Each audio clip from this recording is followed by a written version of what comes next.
दोस्तों, हमारे साथ ऐसा कितनी बार होता है कि हम अपनी किस्मत को कोसते हैं।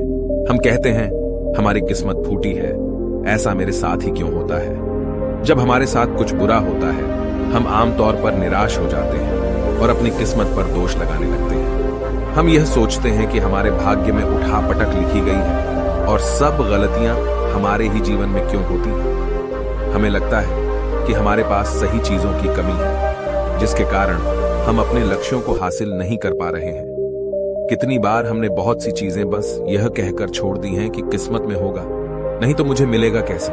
हम तो अपने आप को यह तक तसल्ली दिला देते हैं कि इसमें मेरा दोष था ही नहीं, मैं और करता भी तो क्या। ऐसे विचार आपके मन में भी आते हैं तो यह कहानी आपके लिए है। एक दिन एक व्यक्ति महात्मा बुद्ध के पास आया। उसने महात्मा बुद्ध से कहा कि मैं अपनी किस्मत ठीक करवाने आया हूं। मैं बहुत दुखी रहता हूं, मैं जो भी करता हूं वह खराब हो जाता है। मेरी किस्मत मेरा साथ नहीं देती। मैंने सुना है कि आप सभी की समस्याओं का समाधान करते हैं। क्या आप मेरी भी फूटी किस्मत को सुधार सकते हो? महात्मा बुद्ध जी ने कुछ पल उसकी आंखों में देखा और उससे पूछा, यह फूटी किस्मत तुम्हें कहां दिखी? तुम्हें ऐसा क्यों लगता है कि तुम्हारी किस्मत फूटी हुई है? उस आदमी ने कहा, मैं जो भी करता हूं तो वह हो नहीं पाता, तो मेरी किस्मत फूटी ही हुई है। किसी वक्त मेरे पास सब कुछ था, धन, सुख, आनंद। फिर मेरे माता पिता गुजर गए। जैसे जैसे करके मैंने अपनी खुद की परवरिश की। मैंने जिससे सच्चे मन से प्रेम किया, उस प्रेमिका ने किसी और से विवाह कर लिया। मैंने एक छोटा सा व्यापार शुरू किया, तो जिस मित्र के साथ मैंने वह व्यापार शुरू किया वह मेरा व्यापार ही हड़प बैठा। मुझे किसी ने बताया कि आप सारी समस्याओं का हल निकाल देते हो, क्या आप मेरी भी किस्मत ठीक कर सकते हो? महात्मा बुद्ध ने कहा, लाओ तुम्हारी फूटी किस्मत मुझे दे दो, मैं अभी उसकी मरम्मत कर देता हूं। व्यक्ति ने कहा, मैं किस्मत को कैसे दे सकता हूं, वह तो दिखाई भी नहीं देती। महात्मा बुद्ध ने पूछा, जब तुम्हें तुम्हारी किस्मत दिखाई ही नहीं देती तो तुम्हें कैसे पता कि वह खराब हो चुकी है? उस व्यक्ति ने सोचकर उत्तर दिया, नहीं, मैंने कभी ऐसा नहीं देखा कि मेरी किस्मत सचमुच खराब हो चुकी है। व्यक्ति ने कहा, मेरी किस्मत खराब है, तभी तो मेरे साथ सब कुछ गड़बड़ हो जाता है। मेरे बनाए बनाए कामों पर पानी फिर जाता है। अगर मेरी किस्मत अच्छी होती तो सब कुछ ठीक होता है ना। तो महात्मा बुद्ध ने कहा, तुम ठीक दिखाई देते हो, तुम्हारा स्वास्थ्य भी ठीक लग रहा है, तुम्हारे हाथ पैर भी सलामत हैं, तुम अभी तक मरे नहीं हो। मुझे तो तुम्हारी किस्मत में कोई भी खराबी नहीं लग रही, सब कुछ सही लग रहा है। अगर किस्मत खराब होती तो तुम बीमार होती, तुम्हारा अंग भंग हो जाता या तुम मृत्यु को प्राप्त हो जाती। लेकिन ऐसा तो कुछ भी नहीं है, फिर तुम क्यों कह रहे हो कि तुम्हारी किस्मत फूटी हुई है? व्यक्ति ने कहा, आप समझ नहीं रहे हैं, मेरे ऊपर बहुत कर्ज है। लोग रोज मेरे घर धमकाने आते हैं। जिनसे मैंने कर्जा लिया है वे मुझे मरने तक की धमकी देते हैं। मेरा घर भी उन्होंने छीन लिया है, अभी भी मेरे पीछे पड़े हैं। तो ऐसे में मैं कैसे कह सकता हूं कि मेरी किस्मत सही है? महात्मा बुद्ध ने विचारपूर्वक कहा, तो समस्या गंभीर है। व्यक्ति ने उदासीनता के साथ कहा, जी हां, अब आप समझे ना कि मैं कितने बड़े दुख से गुजर रहा हूं। महात्मा बुद्ध ने आवाज में समझाया, तुम्हारी किस्मत अच्छी है कि तुम जीवित हो इस दुख का सामना करने के लिए, और इस जीवन से ही तुम अपनी समस्याओं का सामना कर सकते हो। व्यक्ति ने कहा, बुद्ध, आप नहीं समझ रहे हो। तब महात्मा बुद्ध ने उससे कहा, समझ तुम नहीं रहे हो, आओ मेरे साथ आओ।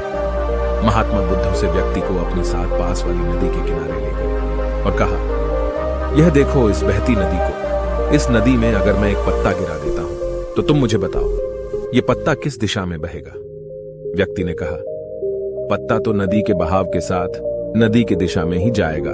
बुद्ध ने कहा, बिल्कुल सही। अब बताओ, पत्ते की किस्मत किसके हाथ में है? व्यक्ति ने कहा, इस पत्ते की किस्मत नदी के हाथ में है, वह जहां चाहे इसे ले जा सकती है। तो महात्मा बुद्ध ने कहा, लेकिन पत्ते तो मेरे हाथ में हैं, मैं चाहूं तो इसे नदी में डाल सकता हूं, चाहूं तो नहीं। व्यक्ति ने कहा, तो फिर इसकी किस्मत आपके हाथों में है, आप जहां चाहे इसे डाल सकते हैं। महात्मा बुद्ध ने कहा, लेकिन इस पत्ते की किस्मत मेरे हाथ में नहीं है, मैं जितना भी चाहूं इस पत्ते को सूखने से नहीं रोक सकता। यह सूख ही जाएगा और मर जाएगा।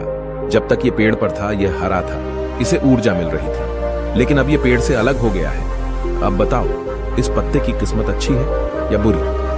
व्यक्ति ने कहा, अब तो इसकी किस्मत बुरी है क्योंकि अभी अपने पेड़ से अलग हो गया है। और ज्यादा दिन जीवित भी नहीं रह पाएगा, धीरे धीरे सूख जाएगा।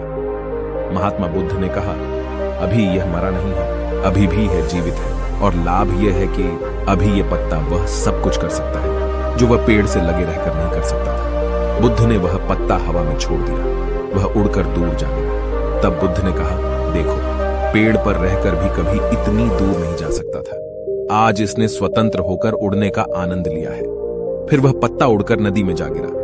बुद्ध ने कहा, देखा, अब वह पत्ता नदी में तैरने का भी आनंद लेगा, और अगर तुम ध्यान से देखो तो यह पत्ता कितने ही छोटे छोटे जीवों को अपने ऊपर बिठाकर नदी के एक किनारे से दूसरे किनारे पहुंचा रहा है। इस पत्ते की भी किस्मत अच्छी है, क्योंकि वह अपने नए अवसरों को ढूंढने में लगा हुआ है। तुम्हारी समस्याएं तुम्हें उड़ने का अवसर दे सकती हैं, यदि तुम उन्हें सकारात्मक नजरिए से देखो।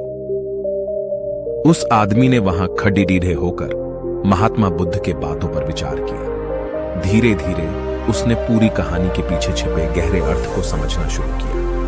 वह महात्मा बुद्ध की ओर देखते हुए बोला, आप सही कह रहे हैं महात्मा, मैंने अपने भाग्य पर ध्यान देने में अपनी दृष्टिकोण को सीमित कर दिया था। मैं इतना प्रयास कर रहा था कि समस्याओं और मुश्किलों पर ही फोकस करता रहता, जिसके कारण मैं उनमें मौजूद अवसरों को देखने में असमर्थ था।